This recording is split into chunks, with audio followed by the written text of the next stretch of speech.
My dear friend Christie Blatchford was as passionate and enthusiastic about her columns today as she was 30 years ago. She never lost her zest for the game. And I always imagined that she would write until her very last breath because she was so committed to the craft.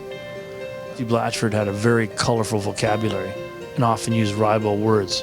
But there's one four-letter word that was never in her vocabulary. That word was quit. I will really miss her humor, her generosity, her kindness. I would often be sitting beside her in court, and when she heard testimony of people who are being horribly abused, especially children victims, she would weep in court. And everyone who read her column the next day knew that she had suffered and that she felt for those victims. She was as passionate today as she was 20 years ago. I will really miss my friend Christie Blatchford as a columnist and especially as a friend. I first met Christie Blatchford in the lifestyle department about 1987 when she joined the group, and it was a huge coup for the Toronto Sun. I found her a little scary, tenacious. She had the courage of her convictions and did not suffer fools, but she was so much fun. We all learned so much from her. She would bring her dog Blux, the wonder dog, in, and he comforted everyone. I just loved watching her in action. I aspired to even a little bit of what she could offer because she was so talented and so bigger than life. And there would be newsrooms where she would be jumping right in and this story would be created. And she really is a national treasure.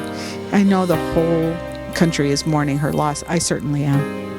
I looked up to Christie, I admired Christie, but to be honest, as a younger journalist, I was kind of intimidated by her. She was a legend. If I knew I was going to be on a radio panel with her, she was joining me on my program, you go, all right, you got to do your homework, because there was no fooling Christie Blatchford. I think of Christie Blatchford, I think about how tough she was as a reporter and a columnist, and how she would interview people, particularly if they were fools, and how she would not let anyone off the hook. But most of all, I think of Christie's humanity. When she would write about children or the, sort of the underprivileged or whatever, invariably a tear would come down her eye. I remember reading her some things, or even showing her a picture of my newborn daughter at the Lillehammer Olympics, and the tears would just flood down her face. And I thought it was somewhat amusing at the time, but then when you got to know Christie, you could see what, how she had sort of these two sides to her. But to me, Christie was the best columnist in the country, everyday columnist, bar none.